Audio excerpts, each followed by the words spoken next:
السلام عليكم ورحمة الله وبركاته. أهلا بكم في قناتي قناة جاتو في جاتو. النهاردة إن شاء الله هنعمل مع بعضينا شوكولات كيك أو كيكة الشوكولاتة للمبتدئين، سهلة جدا وبسيطة وكمان بمكونات اقتصادية.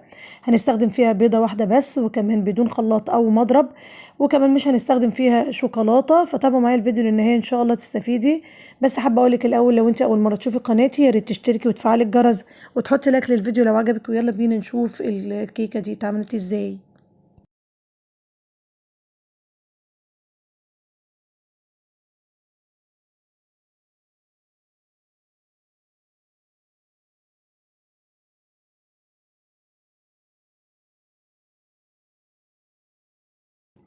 اول حاجه كده في بوله انا هستخدم بيضه واحده بس تكون بدرجه حراره المطبخ، ورشه ملح ونص كوبايه من السكر البودر عشان بس يسهل ضربها واختلاطها كده بالبيضه. وبعدين هنزل بنص كوبايه من الحليب او اللبن الرايب، وهستخدم نص معلقه من الفانيليا، معلقه كبيره من الخل، وربع كوبايه من الزيت او سمنه او خليط ما بينهم. وهقلب كده كويس جدا جدا لغايه ما ينسجم كل المكونات مع بعضيها. هنزل بكوبايه من الدقيق، معلقه من النشا، معلقه من البيكنج باودر كيك شيف، ومعلقه واحده بس من الكاكاو الغامق الاسباني. وهقلب كده كل المكونات دي بالشكل ده كده على بعضيه. في الاخر خالص انا هستخدم ربع كوبايه مغليه كده من الميه. وطبعا لو انتي هتستخدمي الخلاط ممكن تستغني عن الميه المغليه خالص. تمام. لو انت عايزه الطبقه بتكون عاليه شويه ممكن تضاعفي المكونات دي.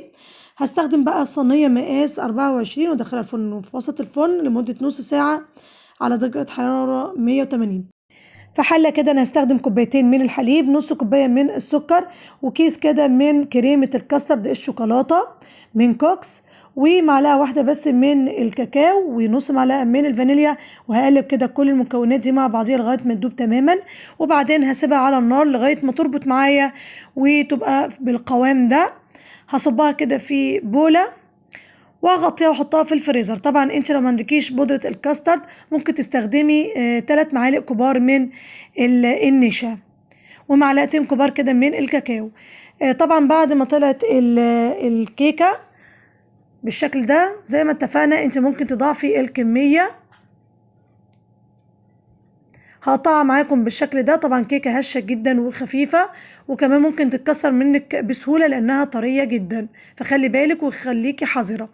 هنيجي للكريمة، معلقة من السكر، نص كوباية من المية المثلجة، ونص كوباية من الكريم شانتيه البودر اللي هو بدون سكر، ولازم تتأكدي ان هي تكون بدون سكر ونوعية كويسة جدا علشان تتضرب معاكي بكل سهولة على ايدك، وكمان ترمي معاكي كمية كويسة.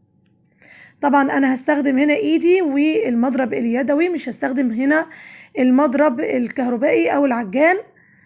بالظبط خدت معايا حوالي 4 دقايق في ضربها. لو انت هتستخدمي المضرب ممكن تستخدمي ربع كوباية فقط من الكريمة. انا هجيب بقى الجناش بتاعي او كريمة الكاسترد اللي انا عملته، وهنزل بيه كده واوفر شوية على جنب. وهقلب بايدي كده، مش هضرب كتير عشان انا عايزة الكريمة كريمة الشوكولاتة تكون متماسكة ما تكونش طرية. وهنزل كده وهحشي الراق الاولاني بالمنظر ده. بعد كده انا هحط الرق التاني، وبعدين هغلفها بكريمة الكاسترد او كريمة الشوكولاتة. وتحاولي طبعا تغلفي كده كل الحروف بتاعتها من فوق ومن الجناب بتاعتها لغاية ما تستوى معاكي. طبعا الكيكاية ديت او التورتاية ديت المقاس بتاعها او العلو بتاعها مش عالي. لو انت حبيتيها اعلى من كده ممكن تستخدمي طبعا او تضاعفي الكميه. نص كوبايه من السكر، معلقتين كبار من الكاكاو، معلقه واحده بس من اللبن البودر، ورشه ملح. وعلى جنب كده ربع كوبايه من الميه، عليهم نص معلقه معياريه من الجيلاتين البودر.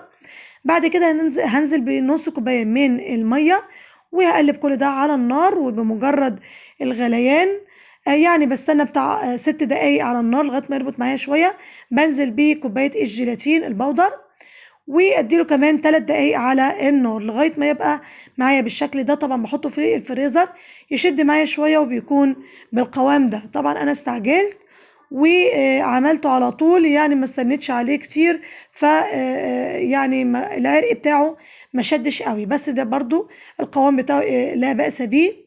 هنحاول بقى نغلف بالشكل ده، وطبعا ممكن الكمية دي تستخدميها لتورتة تكون عالية جدا عندي، لكن دي مقاسها يعني واطية شوية. طبعا كريمة الكاسترد اللي احنا وفرناها من شوية هنعملها كده بروزوتات كده بسيطة من جوانب التورتاية من تحت.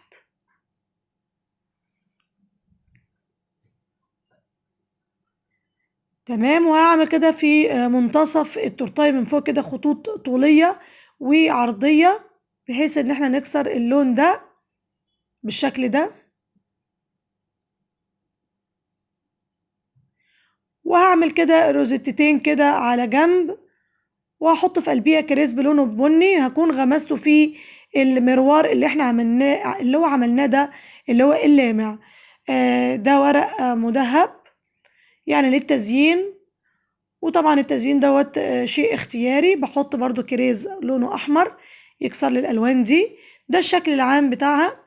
الكيكة هشة جدا وطرية، وزي ما اتفقنا لو حبيتي تعمليها في الخلاط وتضاعفي الكمية ممكن طبعا تعمليها بدون مية مغلية علشان ما تبقاش معاكي الكيكة طرية جدا وهشة، وكمان تكون الكمية مضاعفة والكيكاية عالية جدا. طريقة سهلة جدا وبسيطة، وكمان ما استخدمناش شوكولاتة ولا استخدمنا كمان مضرب للكريمة أو مضرب للكيكة.